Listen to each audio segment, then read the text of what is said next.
Welcome everybody who's online to this IEEE Victoria Antenna and Propagation, Microwave Theory and Techniques chapter event. My name is Les Davey and I'm a Vice Chairman. Online we have Fatima, our Chairman. So we have an interesting presentation today, the title on radar-based smart shoes for fall prevention. So we'll follow the usual format, which is basically 40 minutes for the presentation and then 20 minutes for questions and answer. So our speaker today is Jose Janes, if I'm pronouncing that okay. He comes originally from Argentina. He has a degree in electronic engineering from the University Nacional de Tucumán from Argentina, which he finished in 2011. From 2010 to 2014, he was an RF and electronic design engineer, and from 2014 to 2018, a senior subsystem engineer with the Aerospace and Government Division of INVAP SE in Argentina. He's currently undertaking a PhD by research at Monash University, where his research interests include radar, RF design, gate analysis, and wearable devices. So with no further introduction, I'll hand over to Jose, and please commence your presentation. Thank you, Les. Well, thank you everyone for coming today, and thank you to Fatima and to you, Les, for inviting me to talk today. You've already covered my background, so I'm not going to say it again. As you said, my presentation is about radar-based smart shoes for fall prevention. So we'll just dive into it. Just an overview of this presentation. I'll begin with a short introduction and little review of what's been done over the past few years in the field of fall prevention. Then I'll show you a vision of end product that this PhD that I've been doing is based on. Later, I'll give you a little bit of a background on the theory of the radar that I'm using. I'll show you my prototype design, the antenna design in particular, some nice and additive manufacturing, which is a novel technique for manufacturing these antennas. And finally, I'll dive into a little bit of a opportunity for future research. So, why is fall prevention needed? The world population is aging, and as more people live longer lives, successful aging is becoming more important. This means avoiding disease and disability while maintaining high engagement with life. Falls represent a great risk to successful aging. A third of the people over 64 are expected to fall at least once a year, and the hospital bills for this are exorbitant. Some studies have found that 30% of these falls happen while walking. So this represents a strategic target for fall prevention to enable successful aging. Falls during locomotion can be caused by many factors. This breakdown highlights some key points to target fall prevention research. Firstly, gait imbalance, which is a controllable risk factor. Secondly, the indoor environment, that is to say, we could scan for trip hazards and warn about these obstacles to reduce the risk potential. And finally, and most important for my research, while obstacles in the outdoor environment were traditionally uncontrollable, as an uncontrollable risk factor, with free living smart shoes, which is the end goal of this project, we could also begin to address these hazards to prevent falls out of the home. Looking at the first of those factors, gait analysis is the study of movement during locomotion. It is used to diagnose and treat different conditions and track the progress of treatments, and it's an invaluable tool to fall prevention. It enables risk assessment through extraction of gait features. The takeaway detail here is that the gait cycle is divided in two main phases. One is a stance phase and the other one is a swing phase. The stance phase, which takes the majority of the gait cycle, it's where your leg is in contact with the ground, and the swing phase is when it moves. So if we could detect obstacles during the stance phase, we could prevent trips during the next swing phase. The gold standard for gait analysis so far is the motion capture systems. We can see here, courtesy of the Biomechanics Lab of Victoria University, a full equipped lab for gait analysis. It has a motion capture system with cameras, force sensing platform, etc. But it's very costly and it requires highly trained operators to work. So for free living gait analysis, a lot of research has focused in finding cheaper, easier solutions. With technological advancement and miniaturization, wearable sensors have become an increasingly popular since the 90s. Wireless technology can allow for less cumbersome wearables, which can go beyond the lab and to free living contexts. Among the most popular sensors are inertial measurement units, force sensitive resistors. This is a graph that I did doing a little review. You can see the popularity in the amount of studies. Like IMUs are the most used ones. But on particular interest from our project are radar sensors. There's been limited research done to this date, but they are promising and they can achieve high accuracy in provide new features such as obstacle detection. Although fall prevention is not a new field, there's been limited study of what wearable radar for this application.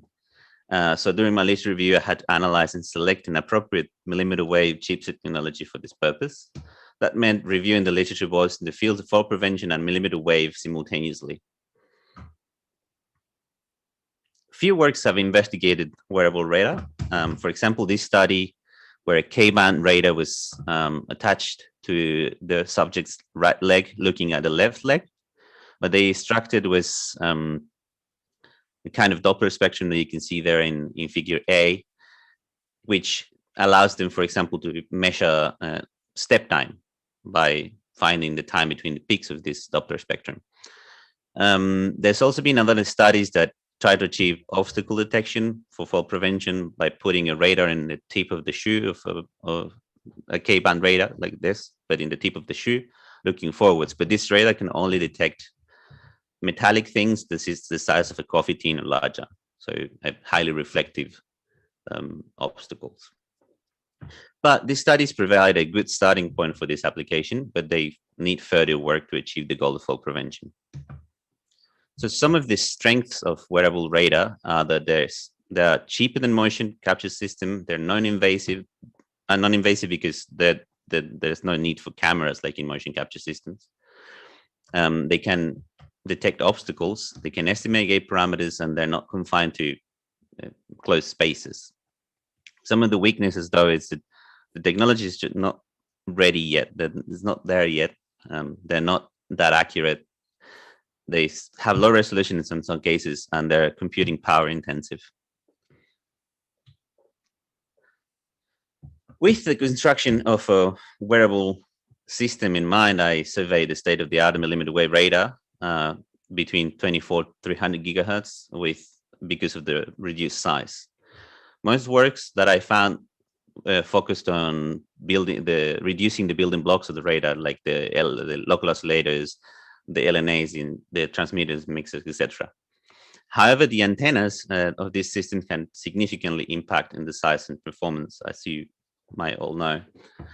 So some of these works introduce the antenna on chip or antenna in package kind of solutions. So you can see the antenna on chip on the top and the antenna on package on the bottom, which is kind of a hybrid solution. And they have the advantage of being low cost and very small in size, but they're also low gain and low efficiency in general. Some typical typologies you can see there are dipoles like on top or patch antennas on bottom. These studies achieved large bandwidths, 4 to 20 gigahertz, some of them, range resolutions from 7 to 100 millimeters. And most of them presented a single input, single output kind of thing, just one channel from transmitting and one channel for receiving, which only allows to measure one dimension. And others presented multiple input, multiple output approach, up to 4 elements for 2-dimensional scanning. So the overall goal of my project is to develop a smart chip prototype. You can see here a basic drawing that shows what the shoe should include. The shoe is equipped with a millimeter wave radar and an antenna and conformal antenna array in the front, and then with all the needed electronics to detect obstacles and then help the person wearing them avoid them by haptic feedback.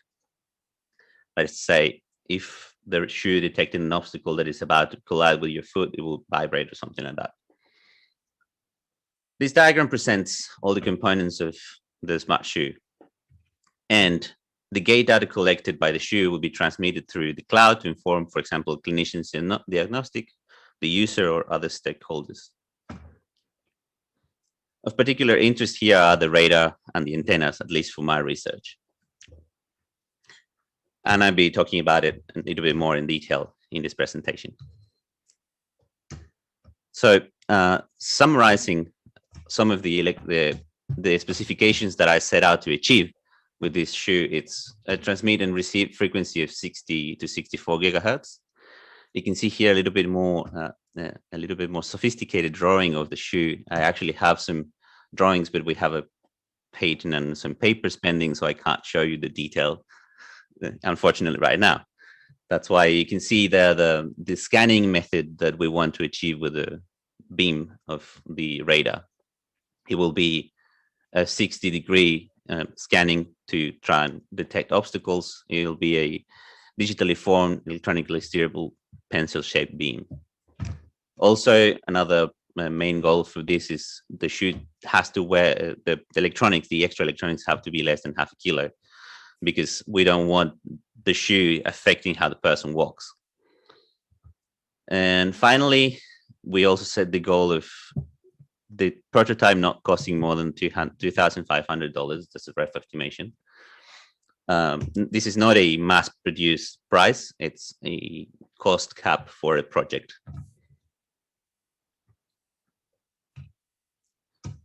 So before moving on to the research itself, I want to give a very quick overview on how frequency modulated continuous wave radar operates.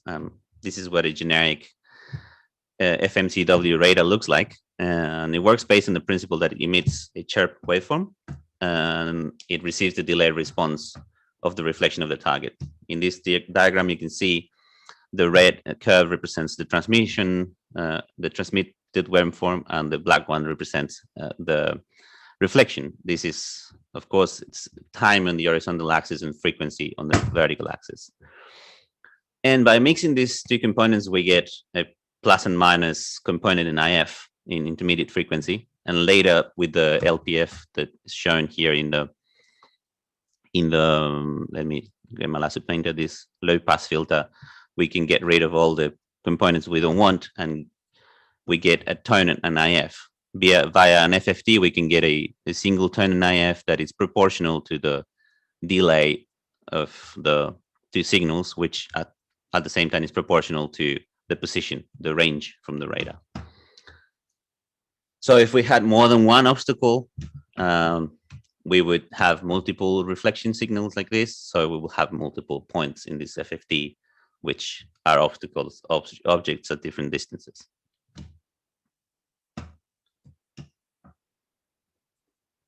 So the range resolution then, it's for a radar in this case, it's the minimum distance between two obstacles that the radar can detect, and it's directly proportional to the bandwidth. Inversely proportional to the bandwidth of the signal. Then, when we want to detect more than one dimension, like let's say 2 dimensions of the location of the target, we need to resort to angle estimation, which needs from at least 2 antennas for this, for a 2D detection. The angle of arrival then, if you look at the diagram, can be calculated using the phase difference between the consecutive antennas caused by the extra length that the wave has to transit. That's the delta there, the capital delta. Then the field of view of the radar can be estimated in function of the wavelength and the separation between the receiver. And it's maximum when the separation is half the wavelength, land/2. Later, if we want to have a second object at a distance theta over delta plus delta theta, we can determine what's the range, the angle resolution, which would be the minimum delta theta that the radar can detect. And this it's actually depending on depends on the angle of arrival. So for a standardization purpose, we calculated the bore side, which is straight ahead, obtaining 2 over n. So the n is the number of receiver antennas. So we can see here that the angle estimation, the resolution depends only on the number of antennas that you can put in the receiver. So to do a quick example of why this is important, if we wanted to detect a 5 centimeter step at 100 centimeters from the shoe, we would need at least a resolution that it's able to see 2.86 degrees like that. And that gives us, rounding up, 115 elements, which is a lot. So it's a lot for the size of the shoe. And one of the solutions that we can use for this is using multiple input, multiple output kind of radar. So multiple input and multiple output radar, it's reduces the amount of elements we need in the transmitting and receiving of the radar. What does is obtains a virtual array that is bigger than the real array, combining the transmission and reception beam patterns of the respective arrays using multiplexation. Each pair of transmitter and receiver will produce a phase center, which is the location of the virtual element, the red, blue, and yellow circles there. And in this graph, we can see, for example, if we had an array of 2 transmitters and 4 receivers, we can get 8 virtual elements, combining the patterns of the transmission, which is the red one, and the pattern of the receiver, which is the green one. You can see that the blue line is the resulting pattern. So with all of this in mind, because this hadn't been done before, the very first step of my project was a crude proof of concept to determine the technology readiness level of millimeter wave radar to be embedded in shoes, in a shoe-sized enclosure for this application. So that entailed integrating multiple commercial electronic boards, in developing a custom software to run the experiments and determine the radar performance and capabilities. So I chose the Texas Instrument IWR6843, which is a millimeter wave radar in 60 gigahertz that has 4 transmitters and 3 receivers. You can see the board there. And the first thing that I set out to do is see if this radar could detect non-conductive objects in an anechoic chamber. So I placed a plastic pipe and a couple of pieces of wood, and after establishing a baseline, we can see that it successfully differentiates between the 3 obstacles. You can see that in 1, 2, and 3, and also in the 2, the map here also, they're barely discernible. Why I set out to do this? Because the things in real life, when you're walking around, normally are not conductive. I made of concrete or wood or plastic. So a radar that can detect tin cans, it's good, but it's not good enough. So the idea is to be able to detect obstacles that have low radar cross-section. So with these results, then I moved on to, let's do it a little bit more wearable, and I strapped it to my leg to see if it still worked. So with this radar strapped to my leg, I put my foot in front of I conducted an experiment where I put my foot in front of a block of wood, as you can see it here. And it can clearly detect it when it's at close range. This is 30 centimeters. And later I conducted a moving experiment where I moved my leg back and forth from the block. And you can see in the Doppler, this is a Doppler range heat map. That is to say that we have Doppler speed in the vertical axis and distance or range in the horizontal axis. So if it's offset from the center line, that means that the obstacle it's moving, or the radar is moving in this case, compared to the other one. And these results are promising because it demonstrates that this technology can actually be used for fall prevention somehow. So then I moved on to, with this electronics, to design the first basic prototype with the following drawing. I just designed a piece that can be 3D printed to do like a shoe mount to fasten the electronics to the shoe. They're here, the only electronics depicted are the radar with its board and the mount, not the rest. But the complete electronics is the radar connected to a Raspberry Pi Zero that has Wi-Fi capability and is running a proprietary software that I made to communicate with the radar and obtain the points. Then a battery and a power manager, and also grayed out there's a inertia measurement unit and a time of flight sensor to have extra measurements that are not depicted in the image. So the software I mentioned, the white blocks of the software, a few FFTs that actually do the detections in the radar, the FMCW MIMO, and then the CFAR-CA that decides whether it is a detection or not. All of those white blocks run within the processor of the TI chipset. The data logging occurs on the Raspberry Pi, and then there's an offline MATLAB processing for further analysis of the data outside of the shoe. With this, I achieved these specifications: a maximum range of 2.4 meters and a range resolution of 3.8 centimeters, which is the most important, and a battery life of 6 hours, which is enough for experiments. We can see here the results of one experiment. You can see the shoe there standing alone. No need for anything connected to it.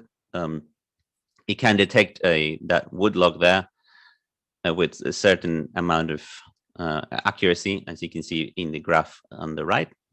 That graph represents the different positions I moved the log closer and closer to the radar. And you can see that there's an offset, but it's a linear offset, so it can be corrected in calibration. Then I moved on to do other experiments. You can see there in the second experiment, I wore the shoe and I walked up and down the staircase to study how well the radar detected the step. I did 5 sets of these experiments going up and down, and then colliding and non-colliding. You can see how I collide there in the video with the simulating tripping. And the results of this detection of these objects are in these graphs. You can see the detections here. The colors in the vertical axis, you have distance, and then you have time in your horizontal axis. And the colors are whether the obstacle detection, it's approaching the radar or going away from the radar when it's blue. There's a clear difference in trajectories here, in whether if I'm colliding with non-colliding, which is on the top, or colliding, which is on the bottom. And I use the data of all of this experiment, 80% of it, to feed the machine learning toolbox of MATLAB and see how good this machine learning algorithm could detect whether the person was colliding or non-colliding with the stairs. And I achieved 90% accuracy with the K nearest neighbor combination. Then I moved on because this radar was too big and too cumbersome and quite fragile to try and reduce the size of this. And I reduced the size of the board, changed the chute for a steel toe workwood that is more sturdy for holding the electronics, to do a Mark II, let's say, prototype of this shoe. And did experiments again. I built some radar targets that are made of wood, carpet, and concrete, which are very common things in the ground when you walk around, and with different side sizes, and trial the succession rate of the radar.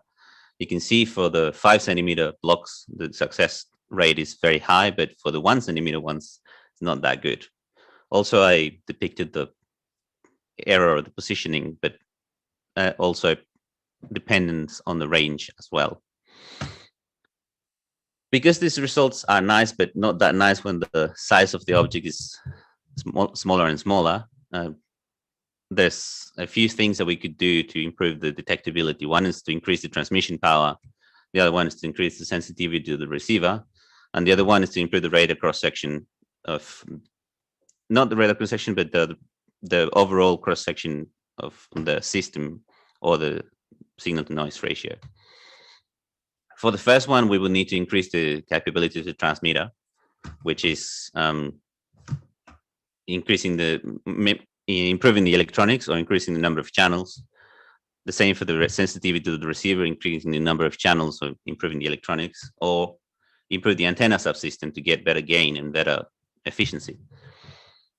The first three are limited by what the chipset can do, and I couldn't find any chipsets that were cascadable that would be able to be embedded in this shoe, in the shoes, because although there is systems that can be cascaded in the market, they need a lot of electronics around them, like auxiliary electronics, to work, and they end up being a really bulky system, which is not possible to put, and also very power consuming. So I decided to go for the antenna subsystem and try and improve the antenna subsystem. So, sorry. There we go. The first thing that I did is say, okay, well, this is the benchmark is grab the antennas that I had from the vendor, from the millimeter wave board, and model it in CST to see how well it behaved. And you can see here, and for those that the antenna has a 2.5 dB of realized gain, and it's not very well matched, at least not very well matched in the simulation, because you can see that the curve of the reflection loss never goes below -10. So I said, okay, I'll redesign the antenna subsystem then. The first thing that I tried to do was to design, to use the same topology and redesign it from scratch, which I did, and I obtained much better results. I obtained 9.5 dBs of realized gain simulated, and a bandwidth of 1 gigahertz, which is not enough because the radar has a 4 gigahertz bandwidth. Even though I did a lot of optimization of this antenna, that's the best I could get. So I decided to move on to a different kind of antenna. And I decided to go for several antennas until I ended up designing an aperture coupled microstrip patch antenna. This antenna, it's based on the concept presented by David Poser in '85, but the novelty here, this design lies in the optimization process for 62 gigahertz that I have to do, and also the novel techniques that I'm going to use for fabricating this antenna, such as additive manufacturing. You can see here, sorry, let me show you the different layers of the, there we go, antenna. The antenna has a patch, then an air gap in ground slope with a plane, and a microstrip feed on the other side that feeds couples with the patch. Adapting this design to work in this frequency is not trivial, and it requires careful optimization. So taking into account the limitations of the materials and the fabrication processes. Moreover, you will see later that to achieve greater gain per element on the MIMO array, I designed a phased array to use a single element of the MIMO array that I'll present a little bit later. And finally, interfacing this with the radar is also not a trivial task because of the minuscule wavelengths requiring exhaustive cycles of analysis and empirical proof to obtain a working solution. So in the first thing that one does when it designs this kind of antennas is to select the substrates, and then calculate the initial values and dimensions for this antenna and initial feed values, and then do an optimization through simulation. During my PhD, I also managed to design a process in which you come in with these values, and then you come out with an optimized antenna that I also, it's in the vias of being published, so I can't show you right now, sadly. But The results for this antenna that I'm talking about are outstanding. It has, as you can see here, a 10.9 dB of gain for a single element and a 20 gigahertz bandwidth, which is very large, as you can see from the S parameters. You can see here another cut of the radiation patterns for this same antenna. Then I moved on, as I said, to design a phased array for this aperture coupled patch antennas. You can see there that this a 2x2 array. The overall size is 12 by 12 millimeters, which is very small. And this also took a lot of work into the optimization of the feed network, given that the wavelength is comparable to the size of the width of the traces. So it's very tricky to actually make it work. After also extensive simulation, I managed to achieve 8 gigahertz of bandwidth and a pretty decent radiation pattern with a gain of 13.5 dB. So this antenna could be used as a single element for one MIMO array. Then I moved on to designing a jig to test it out in the lab. I designed an acrylic jig and an extension that's a K-type connector, and I simulated it. And the radiation pattern kind of gets a little bit deformed, but still okay. And the bandwidth does get a little bit affected. But the main problem that I had is that when I went to want to fabricate this, I came up with the prices from the suppliers. They were asking for almost $2,000 per set of boards to fabricate each of the prototypes, and I had several to fabricate. So it was kind of a problem given the limited budget that we have. So because of the high costs and because we had to do overseas manufacturing and handing over IP to China, and we have a long return time, we decided to move on to find another way of manufacturing this. And we came across additive manufacturing, which it's a very novel way of 3D printing PCBs. We are collaborating now with University of Technology Sydney, which is very much what we needed. It's a fast prototyping, it's a short run, it's very low cost, and it also provides design flexibility and allows you to do conformal shapes and flexible layouts that normal etching doesn't let you do. I'll show you here. This is some of the works that they do at University of Technology Sydney. This is courtesy of them. You can see on the left the normal way that you would manufacture a PCB. This way that you manufacture a PCB is the conventional etch a double layer PCB and then another one, and then stick them together. But this 3D printing can manufacture all the layers at once because it's like an inkjet printer that has two heads, one with conductive ink and one with the electric ink, and it just prints it out.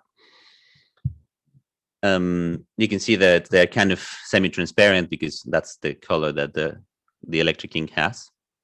And the rightmost picture depicts a non-planar structure, which is a lens for multiband, multi-frequency lens that these guys at UTS have made. So I went back to the drawing board and redesigned the antenna to be able to manufacture it with 3D printing. And these are the results of the simulations. I achieved a 25 gigahertz bandwidth, which is very good, and a very decent radiation pattern of 9.7 dBs of gain in very low backload. I moved on from this to do a manufacturable version of it. You can see here that the nice thing about 3D printing is that I can manufacture these little air cavities into the antenna that you couldn't do with normal PCB etching, that you can do by stacking several PCBs, but this you can do in one go. And the antenna is really small compared to the standard size. It's not an SMA, but it's the same size, and it's very, very small. And you can see here the minus 10 dB line in the reflection loss, so the bandwidth is also very large. When we take all of the structure into consideration, the pattern gets a little bit more deformed, but it's still acceptable. And it's a 7 dB of gain, considering the loss in the feed line. So as you can see, my project is being constantly evolving as it progresses, and it has ended up being rather multidisciplinary and therefore complex. But combining all the outputs of my research with other available technologies might lead to many exciting opportunities. For example, using radar in parallel with other sensors like inertial measurement units, and so on and so forth, we can do obstacle tracking, plus using foot trajectory estimation, we could prevent people from tripping on things and achieve fall prevention. Or we can do gait correction to advise the user, or even more. This could feed into cloud database to do big data analysis. And then with all of this, we can achieve holistic fall prevention. Thank you very much. And that's it for me for today. Well, not quite. Yeah. Thanks, Jose. I think that's some really interesting novel research and a very good presentation. Thank you. So I'll open it up for questions. Bring that question and answer session to a close. And on behalf of the audience, I'd like to thank you again, Jose, for a very interesting presentation.